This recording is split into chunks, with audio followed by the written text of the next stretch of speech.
Bonjour à tous et à toutes et bienvenue dans une nouvelle édition de votre JT d'Agri 44 TV. Tout de suite, les actualités de la semaine.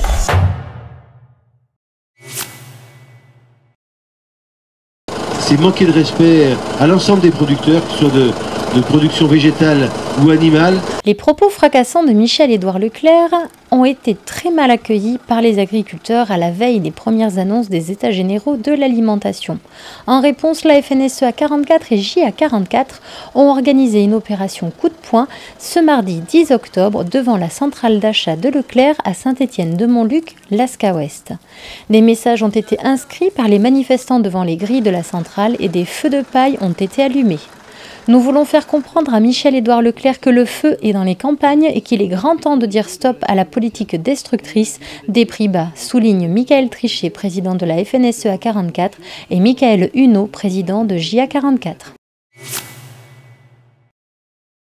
Notre projet de méthanisation, comme d'autres, a dû faire face à toutes ces incertitudes, mais également à ses propres limites.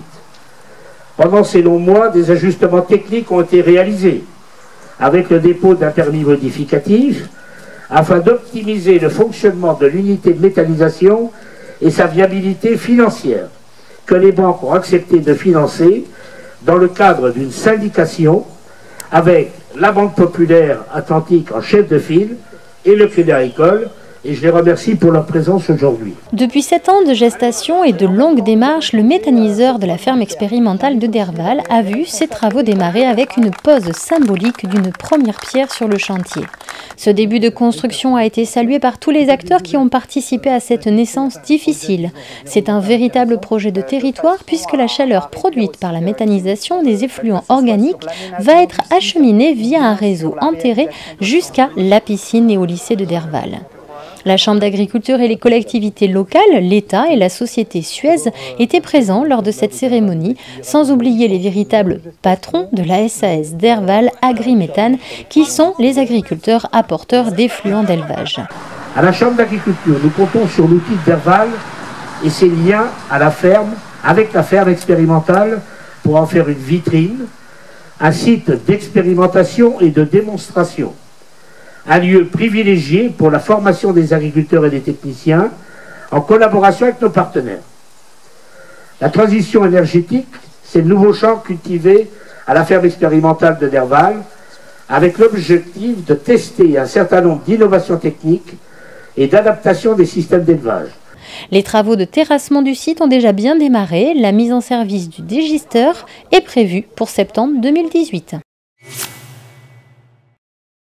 Les secrétaires généraux de la FNSEA 44 et les administrateurs JA 44 ont débuté une série de réunions sur le terrain pour aller à la rencontre des adhérents et des responsables locaux.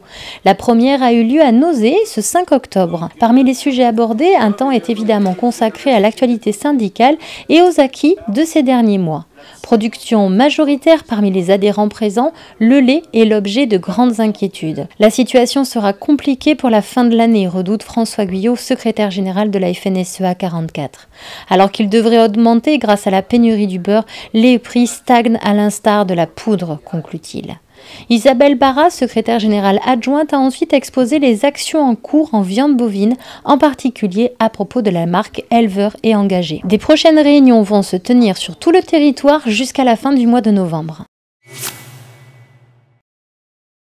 Le 10 octobre, près de 200 personnes ont participé à une demi-journée technique organisée par le syndicat de bassin versant du Don à Guemnes-Penfao sur les couverts végétaux. Les couverts végétaux présentent de grands bénéfices pour l'environnement, mais c'est avant tout sur le terrain de l'agronomie, du bon fonctionnement du sol et de la productivité des cultures que les échanges ont porté. Plusieurs fosses pédologiques avaient été creusées dans lesquelles les conseillers de la Chambre d'agriculture et de Terrena ont pu illustrer in situ la fragilité des sols locaux composés de limons profonds et l'intérêt des couverts végétaux pour ne pas abîmer, voire pour améliorer ces sols. La question de la destruction mécanique de ces couverts a été abordée par les conseillers en machinisme de l'Union des CUMA et a fait l'objet de démonstrations avec semis de céréales en même temps ou à suivre. Les différentes destructions semis ont été faites perpendiculairement aux bandes d'essai de manière à être toutes testées sur tous les types de couverts. Les agriculteurs ont suivi nombreux ces essais de destruction et de semis. Il est à parier qu'ils seront tout aussi nombreux à revenir au printemps prochain lors d'un prochain rendez-vous technique pour constater les effets sur les cultures de céréales. Le groupe de travail initié par la FNSEA 44 et JA 44, qui s'intéresse au sujet des éoliennes, s'est réuni pour la seconde fois le 4 octobre dernier. Ni pour ni contre l'éolien, les deux syndicats veulent garantir la sécurité des exploitants agricoles et des animaux dans l'hypothèse où des liens de causalité seraient avérés. Leurs investigations les conduisent aujourd'hui à s'interroger sur la nature du sol et l'hydrologie de Loire-Atlantique et sur les éventuelles interactions lors de l'implantation d'une éolienne. À cet effet, Pierre Conil, du Bureau de recherche géologique et minier des Pays de la Loire, est intervenu auprès du groupe de travail.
Voilà, votre JT d'Agri 44 TV se termine. Très bonne semaine à tous et à toutes et à vendredi prochain.